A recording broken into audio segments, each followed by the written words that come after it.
And now, let me show in a figure how far our nature is enlightened or unenlightened. Behold, human beings living without the knowledge they can talk. Here they have been from their childhood, and can only speak by mouthing, being prevented by the thought they couldn't speak. They are together and silent.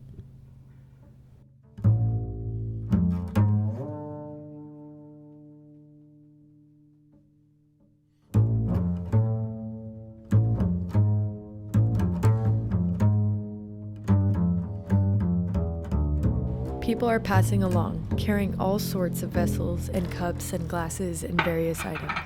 They know only to mouth words and to understand the shape of words others say.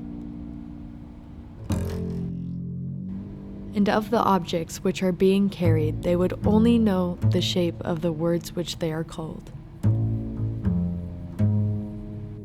And when conversing with one another, would they not suppose that mouthing was the only way to name what was before them?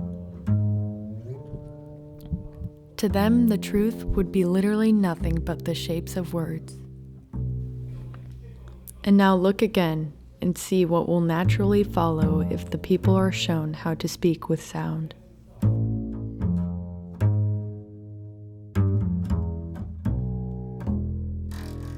Talk! You don't have to mouth anything, you can use your voice. At first, when any of them given the ability to speak and compelled to suddenly use their voice, he will suffer from coughs and the feeling will distress him.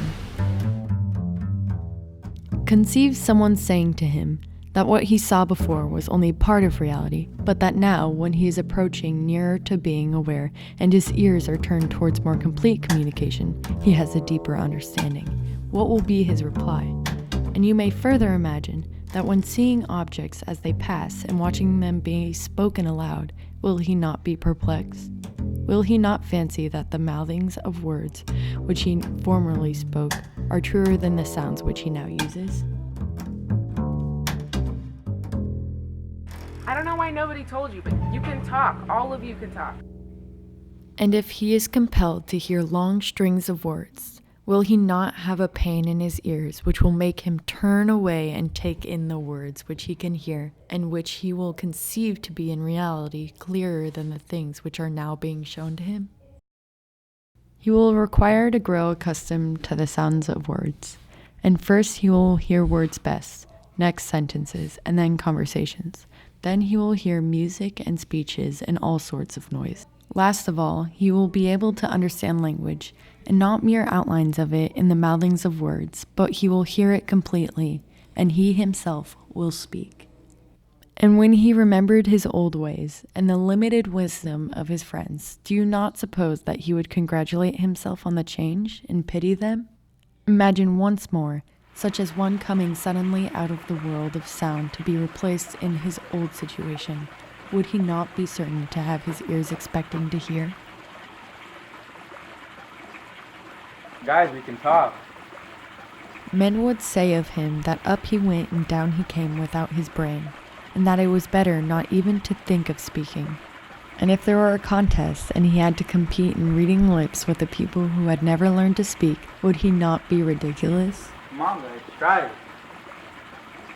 And if any one tried to loose another and lead him to speak aloud, let them only catch the offender, and they would put him to shame. This entire allegory you may now apprehend. The cafe table is the world of sight. The outlines of the words are the sun, and you will not misapprehend me if you interpret the journey to speech to be the ascent of the soul into the intellectual world according to my poor belief.